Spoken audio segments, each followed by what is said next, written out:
దేశమే కాదు, ప్రపంచంలో ఉన్న హిందువులందరికీ ప్రత్యేకమైనది తిరుపతి లడ్డు. తిరుపతి ప్రసాదాలలో లడ్డు ప్రధానమైనది. అన్ని లడ్డులలో తిరుపతి లడ్డుకున్న ప్రాముఖ్యత దేనికి లేదు. భక్తులు భక్తి శ్రద్ధలతో లడ్డును తీసుకుంటారు, ఎంతో పవిత్రంగా భావిస్తారు. ఈ లడ్డుకు ఉన్న రుచి, సువాసన ప్రపంచంలో ఏ లడ్డుకు లేదు. అందుకే ఈ లడ్డుకు భౌగోళిక ఉత్పత్తి లైసెన్స్ కూడా లభించింది.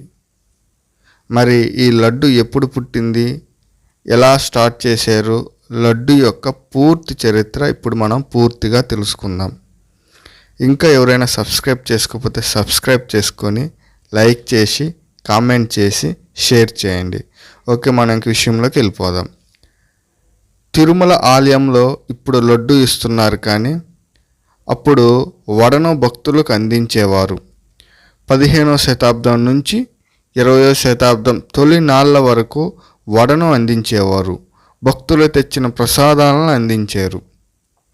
అప్పట్లో కొండ మీద భోజన సౌకర్యం ఉండేది కాదు. ప్రసాదాలే భక్తులలో ఆకలి తీర్చేవి. బ్రిటిష్ ప్రభుత్వం ఆధ్వర్యంలో మహంతులు తిరుమల ఆలయ నిర్వహణ చూసుకునేవారు. 19వ శతాబ్దంలో తీపి బూందీ భక్తులకు ప్రసాదాలుగా ఇవ్వటం స్టార్ట్ చేశారు. 1940ల నాటికి తీపి బూందీ కాస్త లడ్డూగా మారింది. క్రమేపీ వడ స్థానాన్ని లడ్డు సంపాదించుకుంది. ఇప్పుడు లడ్డూకు డిమాండ్ ఎంతో ఉంది. ఈ లడ్డుకు భౌగోళిక ఉత్పత్తి లైసెన్స్ లభించింది. అంటే ఈ లడ్డు తయారీ విధానాన్ని ఎవరు అనుసరించకూడదు అని మాట. ఈ లడ్డు తయారీ కోసం ప్రత్యేకమైన పద్ధతులను పాటిస్తారు.